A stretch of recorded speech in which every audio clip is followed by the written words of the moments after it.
तो हमारा जो आज का टॉपिक है वो है अल्काइल रेडिकल्स अल्काइल ग्रुप यानी कि आर ग्रुप बनते कैसे हैं। सबसे पहले तो हम ये देख लेते हैं obtained by the removal of one hydrogen atom from alkane.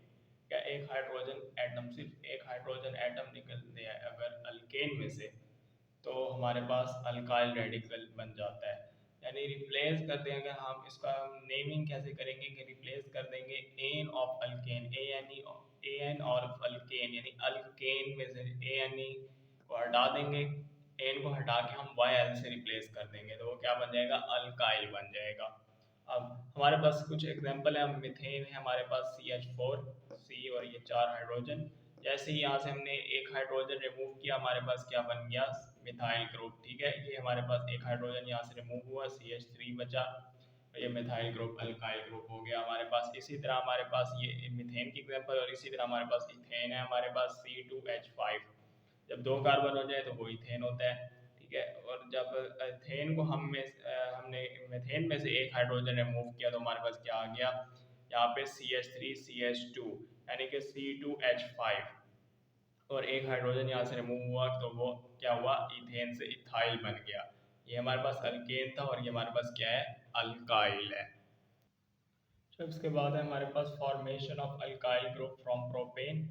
ठीक है, अब सबसे पहले हम देखते हैं ये हमारे पास किसका, हमारे पास फार्मूला हो गया प्रोपेन का, इसमें 3 कार्बन है। ठीक है, ये क्या है, प्रोपेन। अब इसमें से हमने टर्मिनल हाइड्रोजन एक हम रिमूव कर देते हैं, यहाँ से हमारे पास सी एच, यहाँ पे हमारे पास 3 हाइड्रोजन है और इसमें से हम एक हाइड्रोजन को रिमूव कर रहे हैं तो हमारे पास क्या होगा, हमारे पास आ जाएगा CH3CH2 और CH2, ये हमारे पास क्या है, एन प्रोपाइल है, नॉर्मल प्रोपाइल है। अब जब उसका सेंट्रल कार्बन के साथ जो हाइड्रोजन अटैच है, अगर वहां से एक हाइड्रोजन हमने निकाल लिया, सेंट्रल हाइड्रोजन निकाल दिया, ठीक है, तो हमारे पास जो हमारे पास स्ट्रक्चर बनेगा वो बनेगा CH3CH, यहाँ से एक हाइड्रोजन चला गया, यहाँ पे CH3, तो ये हमारे पास इस तरह का जो स्ट्रक्चर आएगा वो आएगा आइसोप्रोपाइल। यहाँ से जब हमने टर्मिनल हाइड्रोजन को रिमूव किया तो वो नॉर्मल प्रोपाइल, जब हमने सेंट्रल हाइड्रोजन को रिमूव किया तो वो आइसोप्रोपाइल। इसी तरह हम जब फॉर्मेशन देखते हैं अल्काइल ग्रुप की फ्रॉम ब्यूटेन से, तो हमारे पास ब्यूटेन का स्ट्रक्चर दिया हुआ है। अब देखें ये ब्यूटेन है, CH3 CH2 CH2 CH3, इस पे 4 कार्बन, ये ब्यूटेन है। अगर हम टर्मिनल हाइड्रोजन को रिमूव कर देते हैं, यहाँ से हमने एक हाइड्रोजन रिमूव कर दिया तो हमारे पास क्या है, ये नॉर्मल ब्यूटाइल बन जाएगा। अब ये क्या हुआ, अल्केन से हमारे पास अल्काइल ग्रुप बन गया। जिस तरह इधर हमारे पास प्रोपेन में भी एन प्रोपाइल बना, हमारे पास अल्काइल बना, इधर हमारे पास यहाँ पे भी ब्यूटेन से ये ब्यूटाइल बना, हमारे पास ये अल्काइल बना। ठीक है, अब यहाँ पे हमारे पास देखें, हमारे पास सेंट्रल हाइड्रोजन जब रिमूव हुआ तो हमने क्या किया, ये सेकेंडरी ब्यूटाइल है हमारे पास। ठीक है, अब इसको देखें, ये सेकेंडरी ब्यूटाइल हमारे पास किस तरह से है। अब देखें यहाँ पे कार्बन, यहाँ पे जो है इस कार्बन के साथ एक कार्बन अटैच है, इस और एक कार्बन ये अटैच है।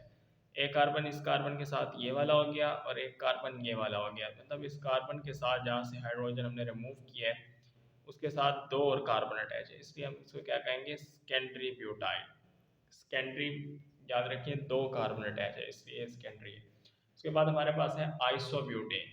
आइसोब्यूटेन का हमारे पास फार्मूला है। उसके बाद जब हमने इसमें टर्मिनल हाइड्रोजन को रिमूव किया, यहाँ पे CH3 को, CH3 में से अब हम एक हाइड्रोजन रिमूव करते हैं तो हमारे पास क्या आ जाता है, आइसोब्यूटाइल। ये हमारे पास क्या है, आइसोब्यूटाइल है। हमारे पास क्या हुआ, एक हाइड्रोजन यहाँ से रिमूव हो गया। जैसे अगर हमने यहाँ से सेंट्रल हाइड्रोजन को रिमूव कर दिया, ठीक है, अगर हम सेंट्रल हाइड्रोजन को रिमूव करेंगे, ये मैं CH लिख रहा हूँ, ये सेंट्रल हाइड्रोजन है, CH3 यहाँ से सेंट्रल हाइड्रोजन हमारे पास क्या था, सेंट्रल हाइड्रोजन यहाँ से रिमूव हुआ तो हमारे पास क्या हो जाएगा, ये टर्शरी ब्यूटाइल बनेगा।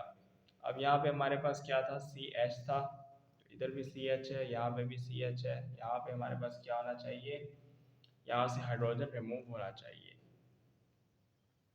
तभी तो हमारे पास ये टर्शरी ब्यूटाइल। हमारे पास कार्बन कितने हैं, 1 2 3, और एक हमारे पास हाइड्रोजन यहाँ से रिमूव हो गया तो ये हमारे पास क्या हो गया, टर्शरी ब्यूटाइल हो गया, क्योंकि इस पे हमारे पास कार्बन के साथ एक नहीं, दो नहीं, 3 कार्बन और अटैच है, इसलिए ये टर्शरी ब्यूटाइल कहलाएगा।